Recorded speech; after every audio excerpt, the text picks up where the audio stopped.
नमस्कार। मैं सुनीता कथा मंथन में आप सबका स्वागत करती हूँ। कथा मंथन में आज सुनिए मालती जोशी जी की कहानी मुक्ति। मालती जोशी जी की कहानियाँ और उपन्यास आपको हमारे ब्लॉग से मिल जाएंगे। लिंक आपको डिस्क्रिप्शन तथा आई बटन से भी मिल जाएगा। आप वहाँ जा कर के चेक कर सकते हैं और अपनी मनपसंद कहानियाँ और उपन्यास सुन सकते हैं। तो शुरू करते हैं कहानी मुक्ति। लेखिका मालती जोशी। स्टेशन से लौटी रमा तो निढाल होकर बाहर सोफे पर ही लुढ़क गई। जब भी कोई मेहमान विदा होते हैं तो रमा इसी तरह थक जाती है। एक तो 4 दिन पहले से वह सफाई अभियान शुरू कर देती है और फिर मेहमानों के आने पर उन्हें सुबह शाम नए नए व्यंजन बनाकर खिलाने में उसकी सारी शक्ति खर्च हो जाती है। उनके साथ घूमना भी तो पड़ता है। पिकनिक, सिनेमा, शॉपिंग, सैर सपाटा। मेहमानों के विदा होने पर बिखरे घर को समेटना भी उसे भार लगने लगता है। मंजू यूं तो अकेली ही आई थी, पर 4 लोगों के बराबर थी। उन लोगों के साथ तो उसकी चुहलबाजी चलती ही रहती थी। बच्चों के साथ भी उसने खूब धमा चौकड़ी मचाई और बच्चे भी आंटी से बड़े प्रसन्न थे। 2 दिन तो स्कूल भी गोल किए रहे। 4 दिनों तक घर में उत्सव सा चलता रहा और उसके जाते ही घर एकदम खाली खाली लग उठा था। रमा बुरी तरह थक गई थी, शरीर से भी और मन से भी, और शायद मन से और भी ज़्यादा। चाय लोगी?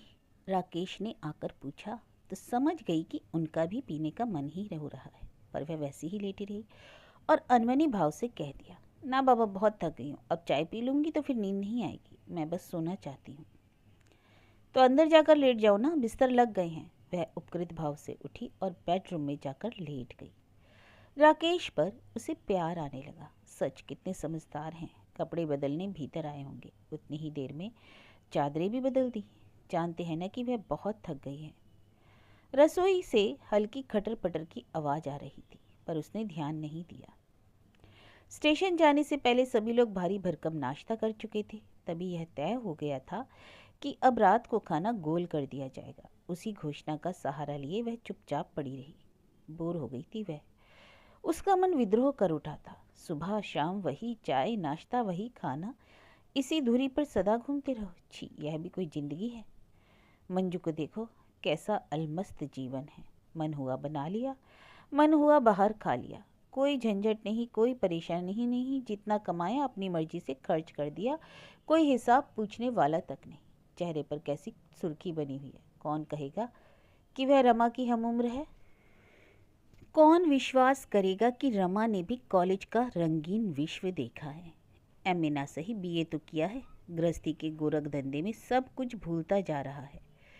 दिन भर में एक उपन्यास चाट जाया करती थी कभी, पर अब रोज का अखबार भी नियम से नहीं पढ़ पाती। शैली और किड्स, पंत और प्रसाद का तो पता नहीं मन के किस कोने में दबे पड़े हैं। अब तो बस धोबी का हिसाब और दूध की डायरी लिखने तक ही उसकी बौद्धिकता सिमट आई है। इन बातों का एहसास उसके मन में पहले भी कहीं रहा होगा, पर मंजू की उपस्थिति में वह एकदम सतह पर तैर आया था। शायद इसलिए वह मंजू के आगमन से डरती थी। तभी तो उसने उस दिन राकेश से कहा था, एग्जामिनर बनकर आ रही है तो टीए डीए भी मिलता होगा, पर अपना इंतजाम खुद कर लेना, ये कोई रेस्ट हाउस थोड़ी है। वे देखते ही रह गए, फिर धीरे से बोले, करने को तो कॉलेज वाले ही सारा इंतजाम कर देते हैं, पर हम लोगों के यहाँ रहते हुए कहीं और रुकेगी तो अच्छा लगेगा।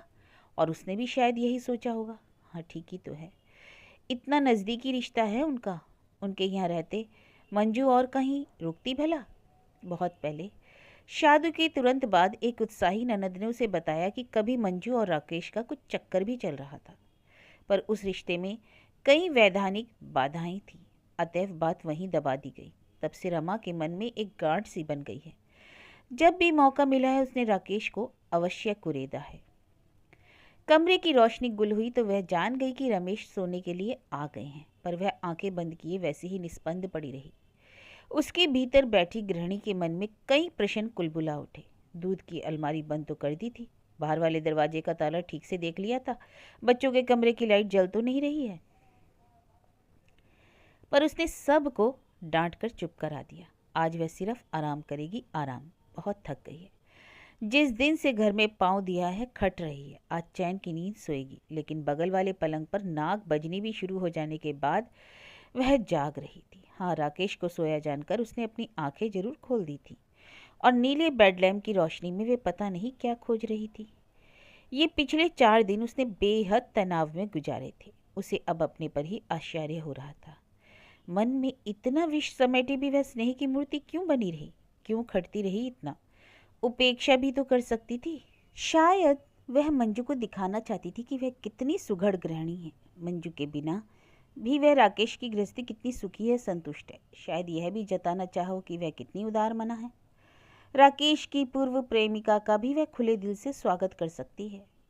ये 4 दिन उसके लिए जैसे तलवार की धार बन गए थे। एक और अपनी सफल सुखी गृहस्थी का विज्ञापन जारी था, दूसरी ओर पति की चौकस निगाहों से चौकीदारी भी करनी थी। रात कब आंख लगी पता ही नहीं चला। जब उठी तो देखा धूप पूरे कमरे में भर गई है। घड़ी देखी तो 8:30 हो रहे थे। हड़बड़ाकर बाहर आई, देखा नीता कपड़ों पर प्रेस कर रही है। मम्मी, चाय बनी रखी है, तुम गर्म कर लोगी प्लीज़? 8:30 हो रहे हैं, मुझे जगाया क्यों नहीं? पापा ने मना कर दिया था। रसोई में आकर देखा तो पूरा प्लेटफार्म सामान से अटा पड़ा था। परात में ढेर सारा आटा सना रखा है। अरे ये क्या, पूरा मोहल्ले को न्योता देने का इरादा है? गीला हो गया था ना, फिर और मिलाना पड़ा। सुमित कहाँ है? स्कूल गया है, उसकी बस तो 7 बजे ही आ जाती है। तो नाश्ता करवा दिया था, दूध के साथ बिस्कुट दे दिए, टिफ़िन में मठरी और केक रख दिया है। और पापा कहाँ हैं? बाजार गए हैं, शायद इडली सांभर लाएंगे। इडली की क्या ज़रूरत पड़ गई? एक दिन जग ना पाऊँ तो हंगामा हो जाता है। आवाज़ नहीं दे सकते थे तुम लोग? पापा ने मना कर दिया था, सुबह से रेडियो भी नहीं लगाने दिया। बोले मम्मी बहुत थकी हैं, सोने दो। पता है तुम्हारे कमरे के दरवाजे खिड़की तक बंद कर दिए थे, अभी बाहर जाते हुए खोल कर गए हैं, नहीं तो पता नहीं कब तक सोती। बड़ा अच्छा किया, उसने मुंह बिचका कर कहा। खूब आराम करवाया है, अब ये सारा फैलाव समेटते समझते सब वसूल हो जाएगा। एक बार जो रसोई घर में पहुंच गई तो सचमुच सब लोग एकदम से निश्चिंत हो गए। घड़ी के साथ तालमेल बिठाते बिठाते हाफ उठी।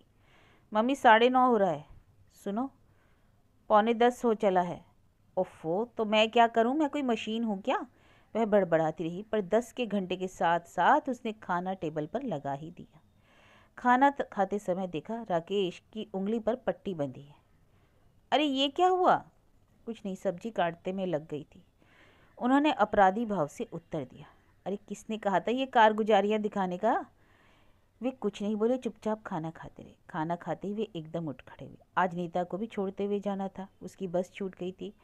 उन लोगों के जाने के बाद उसे पूरा घर समेटने में 2 घंटे लगे। सुबह राकेश ने मैरी को भी लौटा दिया था।